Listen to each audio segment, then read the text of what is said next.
Hey, happy Wednesday. I hope you're feeling blessed and refreshed. I'm back again with another one. And today I have 10 money habits that are keeping us broke. This is going to be a really, really quick video. And hopefully, these tips help you as they are still very helpful to me. Number 10, not forming a healthy money habit. If we're not disciplined to know how to really manage our money when we get it, then how do we know that, our decisions that we're making with our money is the right thing? Most of us just want to go out and buy what we want and, maybe pay a bill here or there, but sometimes we let things go so that we can get what we want. I know that I do. And that's not a good habit. So, if we don't have a good habit to start with, if we're not disciplined that way, then it's easy to overspend. So my suggestion is to spend wisely. Try not to blow your money, all the money in the savings account. Be mindful of your spending habits. Let's make an effort to change our unhealthy spending habits just by challenging ourselves and really disciplining ourselves to go without some of those things that we think we need that we really don't. Number 9, not having a budget. If we're not careful, it can slip through our fingers as quickly as we get it. It's easy to overspend on things that we really don't need. We go out to eat more often than we should, or we buy unnecessary items just because they're on sale. Then we end up with stuff all over the place. I'm looking at stuff right now. Just because things are on sale doesn't mean that we have to buy it. And I'm still telling myself that. It's really one of the quickest ways to lose all your money is not having a budget. So going forward, I encourage you to make a money plan. Number 8, lack of emergency savings. One of the key reasons why we don't have money is because we don't have that emergency savings. If we don't find a way to make money while you sleep, you'll be broke until you die. That was the words of Warren Buffett. It's just really important to have an emergency savings because life is it's just so unpredictable. We're more likely to end up in debt if we don't have an emergency savings. I suggest saving 10%. You can make it if you save 5%, but why not challenge yourself? That's more for you. Two main reasons why, um, two main reasons why we don't have an emergency savings is because one, we don't earn enough money to put in an emergency savings, or it's because we spend all that we earn instead of putting some aside for a rainy day. So let's start today building an emergency fund. Try to, you know, it's tax time too. Save some of that. Try to save 3 to 6 months of expenses just in case. Otherwise, start off with $5 a week. Number 7, we are trying to keep up with the Joneses. It is best to focus on your financial goals and not what others have.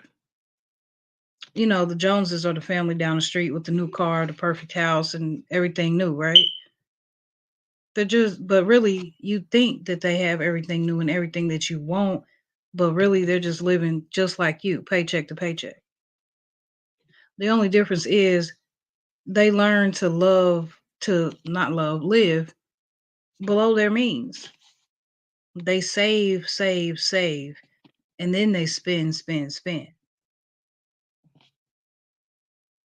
So I encourage you to maybe follow these tips to stop trying to keep up with the Joneses and just to eventually be the Joneses. Number 6, we're not tracking our spending. We want to track our spending so that we can be aware of how we're spending our money, right? And we want to see patterns of where we might have spent too much money and make changes to that. We want to be aware of that. We want to, nip it in the bud before it even gets too bad. Most of us in our life, we just wing it. We never really know, where our money's going, what we're gonna buy. We're just out here like, I'm gonna eat over here, I'm going to shop now, I'm gonna whatever. But unfortunately, it's gonna keep us trapped in debt. So maybe going forward, write down every expense. And I know that it sounds like it's tedious, like that's too much work, but it's essential. It's very important in order to control not spending too much money. It's simple. And like I said, I'm still learning. Every day I have to remind myself of the same thing. All day long, it's like I stay in the house. I try not to go anywhere so that I'm not spending money. It's crazy.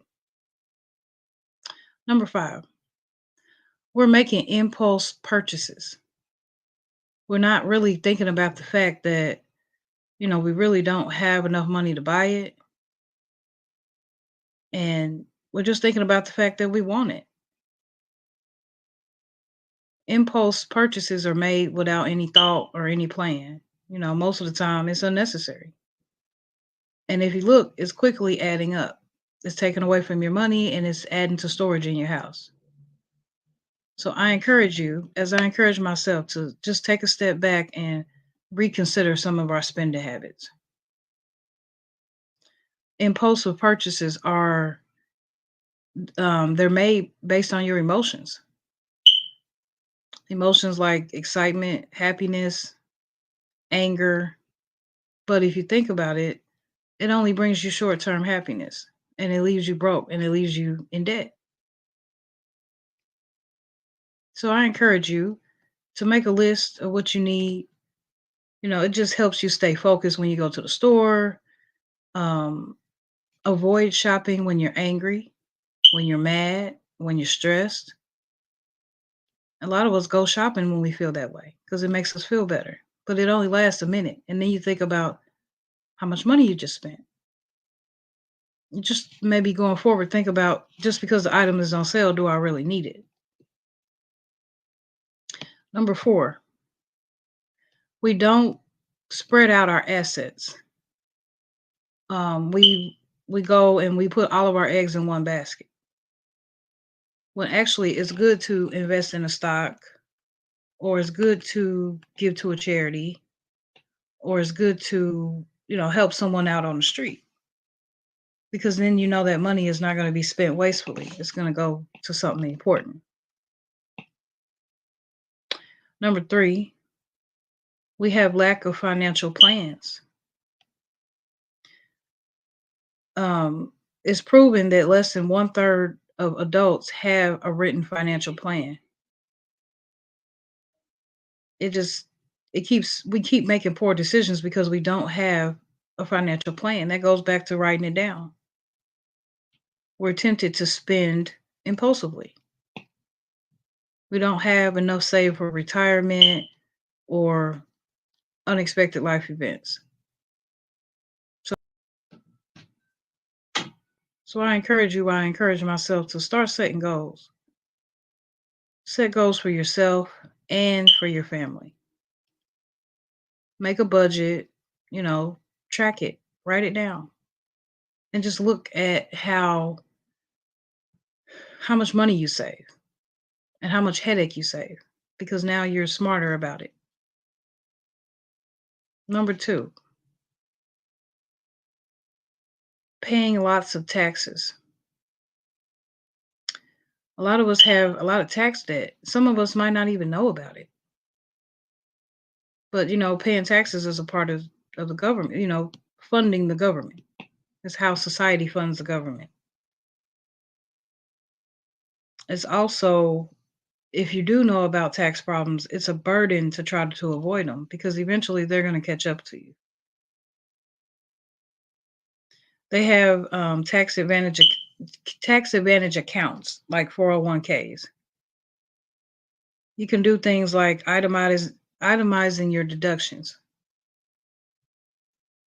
So, if you most of the time, if you when you do your taxes, you can also save, or you can also get more taxes back by adding things like the interest on your mortgage or any charitable contributions and some medical expenses.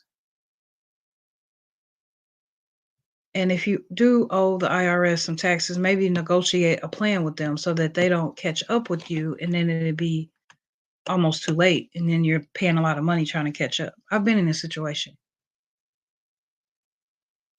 Number one, and the most important one, is that we are our lifestyle. We're just living beyond our means. We're just basically spending more than we have. And with inflation on the rise right now, it's very hard to keep up with your lifestyles. A lot of us are doing our own hair and nails. A lot of us are not shopping for that Gucci and things that we used to shop for. A lot of us have to work more than one job or longer hours to get that extra money to do those things that we want. We're basically struggling to make ends meet because we're living above our means. If you think about it this way, if you make 50,000 a year and you spent 40,000 a year, you spent this 40,000 living, which was about 80% of your income, and you saved about 20%. That's ideal, right? But if you get a raise in the middle of the year, and now you're making 60,000 a year and you're spending about 50,000 a year and your living expenses are now about 83%. Your savings has dropped. And now we're living above our means because we got that pay increase and we didn't put that extra to the side. When you get that extra raise, you want to, if you can, put it to the side so that it goes into your savings, especially if you have consistent income increases, consistent pay raises.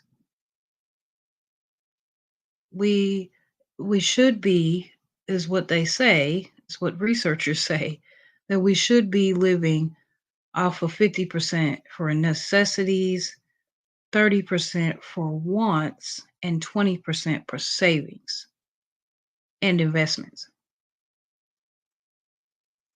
So, with that being said, I encourage you to think about your goals and think about the things that are going to take money management in your life. The moves that you are making could be bringing in a lot of money, but what are you going to be doing with it? That's it. That's all. As always, remember, be true to yourself. Because if you can't be true to yourself, you can't be true to nobody else. Bye bye.